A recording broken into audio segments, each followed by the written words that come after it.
Soy el diputado Américo de Gracia desde el Destierro. Vamos a conversar de los últimos acontecimientos ocurridos en el marco del Arco Minero de la Muerte al sur del Orinoco. El primero de ellos, en orden cronológico, es la ocupación por parte de paracaidistas de las Fuerzas Armadas Nacionales del territorio indígena de Musupa.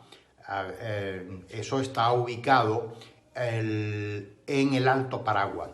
que es un afluente, por supuesto, del río Caroní y, por supuesto, del lago de Guri. En consecuencia, allí viven los pueblos Pemón. Debo recordar también que el 26 de septiembre del año 2006 se registró la primera masacre conocida de manera pública, notoria, comunicacional, de la que tuviésemos conocimiento los guayaneses, los venezolanos y el mundo, donde las Fuerzas Armadas Nacionales asesinaron a 8 personas, entre ellos también indígenas Pemón. ¿Cuál es el propósito de invadir de manera militar esta zona?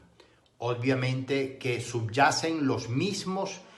intereses que ocurrieron en el 2006. Es apoderarse del oro, de las minas y, por supuesto, profundizar la recolonización de los pueblos indígenas. El segundo acontecimiento, que tiene que ver también en orden cronológico con el Arco Minero de la Muerte, es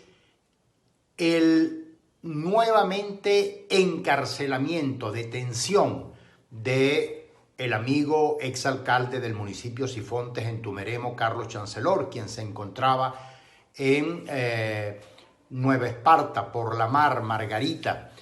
haciéndose un tratamiento médico oftalmológico y que fue detenido de manera sorpresiva en una alcabala de la policía, supuestamente solicitado e imputándole los mismos delitos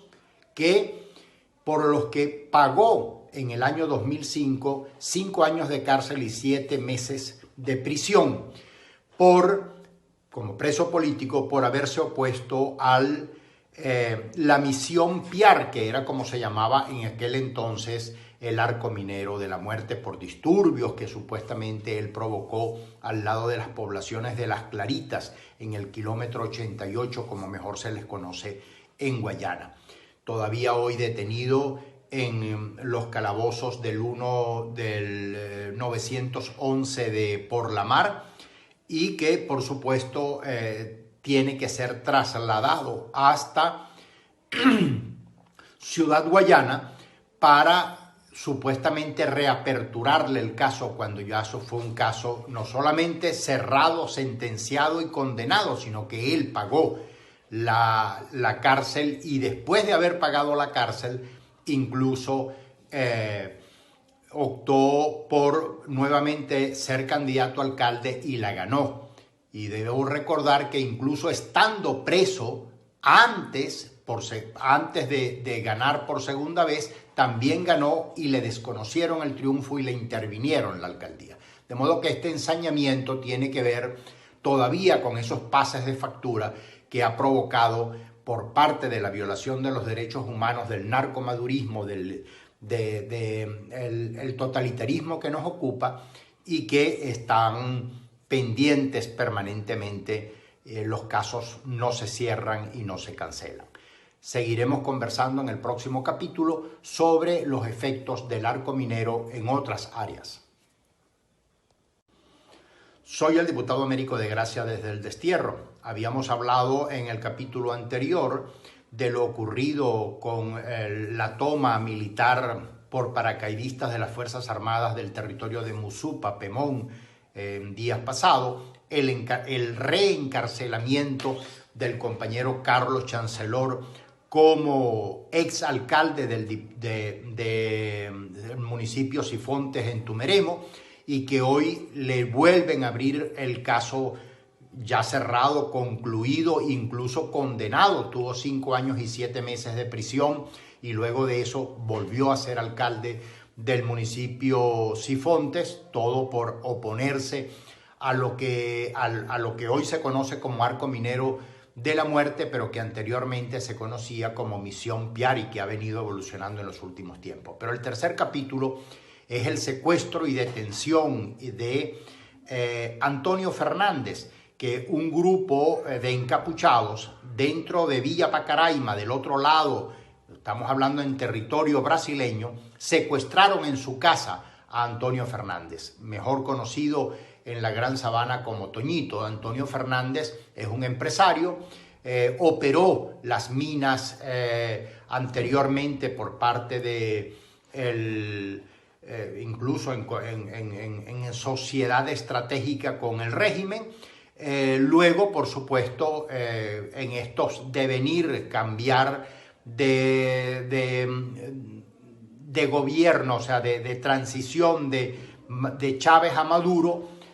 sacando de por medio a Francisco Rangel Gómez, entonces Maduro ha pretendido pues ocupar todos los espacios de las minas con su propia gente y no con la gente que había colocado Francisco Rangel y Hugo Chávez. Pero la operación no tiene nada que ver con salvar el ambiente, ni mejorar las condiciones de vida de la Gran Sabana, ni del Parque Nacional Canaima, sino de sacar todos los obstáculos que puedan tener en el camino. Hasta esos niveles de criminalidad se llega en el régimen. El régimen ha optado justamente por secuestrar dentro del territorio brasileño con el fallido secuestro, porque la gente intervino a favor del señor Antonio Fernández. Lograron forcejear, incluso lograron pasar la frontera rompiendo la cerca que divide y separa Brasil de Venezuela. Con un carro los estuvieron esperando del otro lado funcionarios de las Fuerzas Armadas Nacionales, lo que identifica que el secuestro era una obra de la organización criminal que rige el poder hoy en Venezuela, con la intención de secuestrar a Antonio Fernández, y que la gente, tanto de Brasil como de Venezuela, lograron rescatar al secuestrado y se lo repusieron a las autoridades brasileñas. Pero esto nos da una idea de los niveles criminales a los que son capaces de hacer. Invadir un territorio como Musupa, reencarcelar a Carlos Chancellor por haberse opuesto al arco minero de la muerte, y ahora pasarle la factura, secuestro e intentar capturar y convertirlo en reo a Antonio Fernández, que era un ex operador de minas del régimen en los periodos de Chávez con Francisco Rangel. Pero estos son los niveles de criminalidad que hoy lamentablemente estamos viviendo en la Venezuela contemporánea. Soy el diputado Américo de Gracia desde el destierro. En esta oportunidad, como tercer capítulo de esta serie, que tiene que ver con el arco minero, que tiene que ver con el crimen organizado, que tiene que ver con cómo operan estas bandas criminales que hoy ocupan el poder del narcomadurismo, ocupando territorios indígenas con paracaidistas, como ya dijimos en Musupa, secuestrando a Antonio Fernández en territorio brasileño para trasladarlo hasta Santa Elena de Guairén, violentando las normas diplomáticas existentes entre los países, y secuestrando y reencarcelando a Carlos Chancellor por haberse enfrentado en el año 2005 a la Misión Piar, que era como se llamaba el arco minero de la muerte. Ahora, siempre nos planteamos que ante una protesta como la que estamos haciendo y la de evidenciar las cosas malas que hace el régimen, también queremos acompañarlas también de la propuesta, no solamente la protesta, sino también la propuesta. Y esto lo quiero vincular, que para poder resolver el tema del arco minero de la muerte, necesariamente tenemos que salir de la narcodictadura de Nicolás Maduro. Y para salir de la narcodictadura de Nicolás Maduro, entonces también estamos adelantando la consulta popular. No somos ingenuos de pensar que la consulta popular per se va a sacar a Nicolás Maduro. No, que vamos a preguntar cosas que ya todo el mundo sabe. Sí, no le estamos hablando solamente a los venezolanos, tenemos que hablarles también al mundo entero. Tenemos que hablarle a la Unión Europea, tenemos que hablarle al nuevo gobierno de los Estados Unidos, tenemos que seguirle hablando a la OEA, al Grupo de Lima, a los países vecinos, Colombia y Brasil. De manera que no es una tarea fácil y, por supuesto, como eso que hace la iglesia permanentemente, o las iglesias y las religiones, renovar los votos, bueno, asimismo tenemos que renovar la legitimidad ante la posibilidad de que estos personajes, bandidos, criminales del régimen,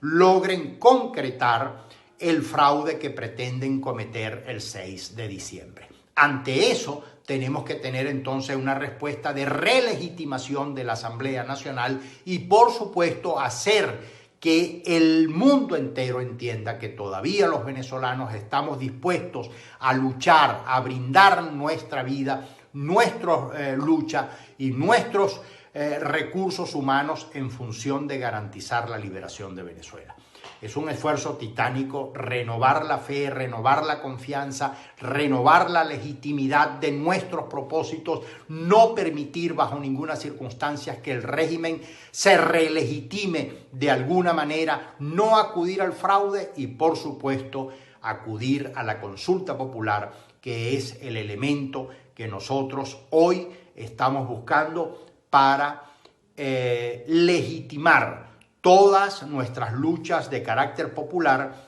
a los ojos de la comunidad internacional fundamentalmente. No podemos desandar lo andado. Hemos deslegitimado al régimen de Nicolás Maduro en lo popular, ya no tiene respaldo popular, de origen a partir del año 2018 y de ejercicio con el informe de las Naciones Unidas por violación de los crímenes de lesa humanidad, violación de los derechos humanos y, por supuesto, la orden de captura que se tiene desde el Departamento de Justicia de los Estados Unidos, que es como decir la Fiscalía de la Nación,